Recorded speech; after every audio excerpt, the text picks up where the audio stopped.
Hi everyone, it's Kathy for Not Too Shabby Shop. Thank you so much for joining me today. I'm back again with the new mini release from the Not Too Shabby Shop, and this stamp set here is called Winter Sentiments, and this stamp here is called Winter Friends.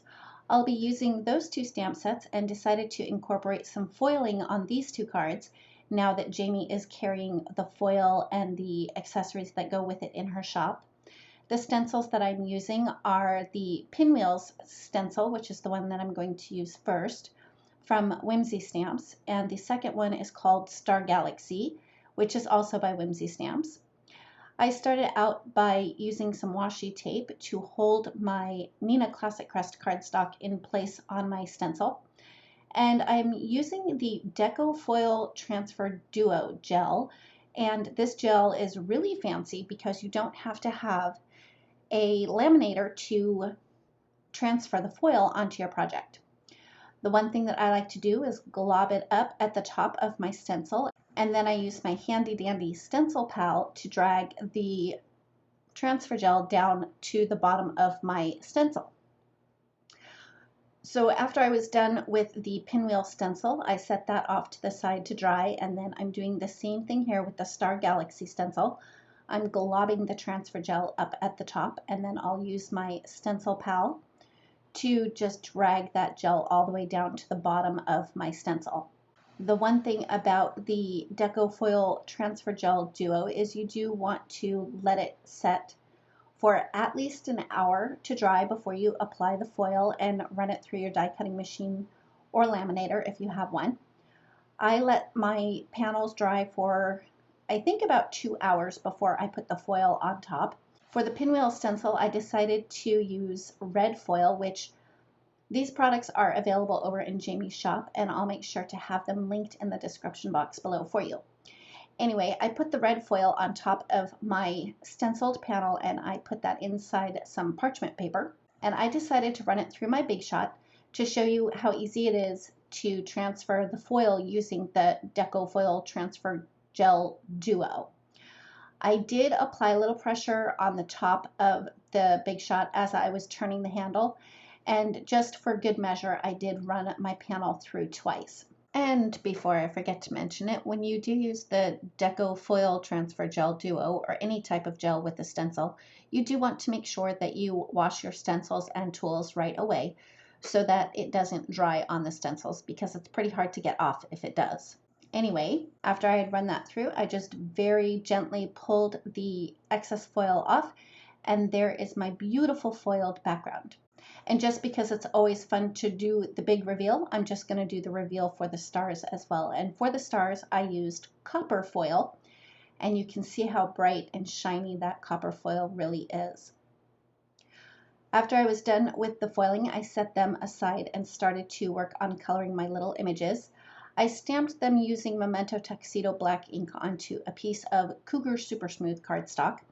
And for my little fox, I started out with E19, and I added that in the areas where the shadows would be the darkest. So particularly underneath his hat and at the bottom of his face, and then underneath his scarf, and kind of just a little bit of an outline around his front paws to his back legs, and of course the bottom of his feet and at the base of his tail. After I was done with the E19, I came in with E99 and blended that out a little bit further. And I'm not sure what happened, but my camera suddenly stopped recording, and I didn't realize it until I was pretty much done with the E99. So we're going to switch over pretty quick, and you're going to see that my little fox is pretty much colored in. The final color that I did use on the fox's fur was YR27, just to add a little bit more gold to his fur. For his hat, I started out with BG49 and concentrated that on the outer edges. And I did the same thing for his scarf. I concentrated on the outer edges and where shadows would be cast on it from his face. Once I was done with the BG49, I came in with BG45 to blend that out. And on his hat, I left a pretty good center highlight so that it would be nice and bright right in the center. And on his scarf, I left a little bit of white space, but not as much on his hat, because his face would be casting more shadows on the scarf. So there wouldn't be as bright of a highlight, because it would also be set back a little bit. So once I was done with the BG45, I came in with BG11 and blended all of that out together. And just a reminder, you can receive the Winter Sentiment stamp set free with a $60 purchase from Jamie, or you can receive both the Winter Sentiments and the Winter Friends stamp sets with a $100 order placed through Jamie.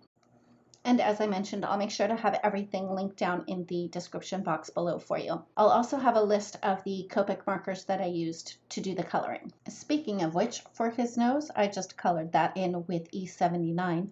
And then for the areas around his eyes and the tip of his tail and his paws in front, I started out with E42 and added that very sparingly, and then blended that out with E41. I did add a little bit of color to the top of his hat and the little pom-pom on top of his hat with C3 and C1 and my colorless blender, but that is something that I do quite often, so I didn't leave it in this video. Moving on to coloring in the bunny, I decided to use my E70 markers for that. My darkest is E77, and I added that in the areas where the shadows would be the darkest. And this bunny is drawn similar to the fox, except for the fact that he's got big floppy ears. So the shading was pretty much done the same way on the bunny as I did on the fox.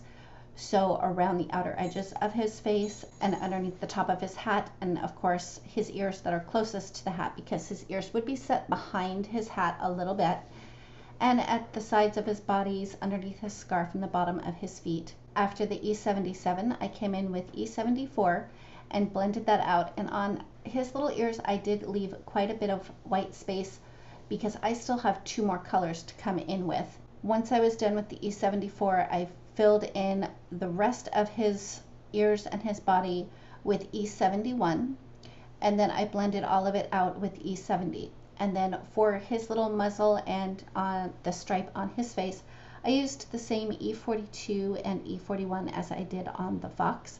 And to color in his little nose, I just used R20. For the bunny's hat, I started with BG34 and I colored it the same way as I did on the fox. So the darkest color is concentrated on the outer edges, and then I blended that out a little bit with G02, and then I finished up with G12.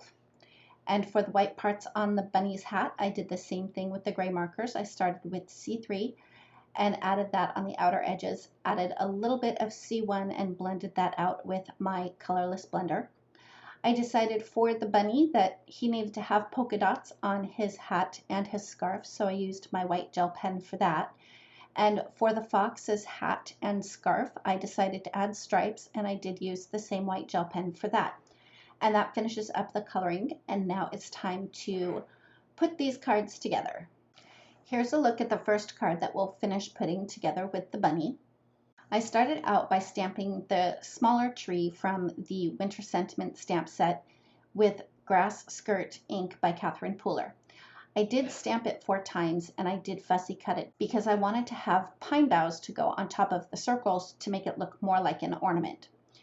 So to do the fussy cutting, which I did fussy cutting in my previous video, and if you haven't seen that, I'll make sure to link to that video at the end of this video. I did make sure to cut off the trunk of the tree for this because I didn't need it, since I was just going to layer up the treetops to look more like a pine bough. After I had my treetops cut out, I just used a little dab of liquid glue on the tip of the tree so that I could glue 2 of them together to make the pine boughs a little bit longer. And then after I had them glued together that way, I did another little dot of glue on the very tip of one of the treetops to hold the other 2 treetops on top of it. And that was pretty much just to hold it together until I was ready to finish putting the card together. I did run my foiled background through my die cutting machine with a Wonky stitched rectangle die, so it measures 4 by 5 1/4. I adhered that to a piece of green cardstock that measures 4 1/8 by 5 3/8, and then I adhered that to the front of a top folding A2 sized red note card. Off camera, I did die cut a white circle and a red scalloped circle, adhered those 2 together, and then I put a bunch of foam tape on the back side of my little bunny, and I popped him on the front of my circles. I used a dab of liquid glue to add the pine bough to the top of the circle to make it look more like an ornament. Next, I placed it on the front of the card because I just needed to see how much red ribbon I needed to put on the front for the string for the ornament, and of course I had already adhered my foiled panel down, so I kind of had to pull that up so I could tuck the very tip of the ribbon so that it would be behind that cardstock. I didn't want it to just abruptly end at the top. To adhere the ribbon, I did run it through my Xyron sticker maker. That made it much easier to adhere that. I did put some foam tape on the back side of the ornament and adhered that in place. And to finish it up, I just added a red bow at the top of the ornament. Moving on, here's a look at the second card that I'll be creating. I did run this foiled panel through my die cut machine with a Wonky stitched rectangle as well, and then I decided to do a little bit of ink blending. I started out with Catherine Pooler's Juniper Mist, and I'm using a makeup blending brush to do the ink blending, and did that on the top third of the card. Then I came in with Catherine Pooler's Hot Tub ink and did a little bit more blending. I didn't blend all the way down to the bottom because I knew I was going to cover it up with a snowy hill, and I had used the stitched trio border die from Whimsy Stamps to die cut my snowy hill. I did stamp a couple of the trees from the Winter Sentiment stamp set using Catherine Pooler's Deck the Halls ink, which is a beautiful deep forest green ink and was perfect for these trees, I think.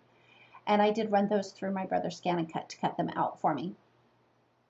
I adhered the white snowy bank, and I made sure to leave a little bit of space at the top so I could stick the trunks of the trees behind it because I wasn't quite sure where I was gonna put them. And for those, I just used my tape runner to adhere all of that stuff down. I used my scissors to cut off the excess white cardstock, and then I adhered my foiled and ink blended panel to the front of a top folding A2 size note card made from Neenah Classic Crest cardstock. I added some foam tape to the back of my little fox and adhered him to the front, and that finishes up my second card. Thank you so much for joining me. If you like this video, please give it a thumbs up. If you've not yet subscribed, I'd love it if you would. And don't forget to ring the bell so you're notified every time a new video is posted. Thanks again, and we'll see you next time.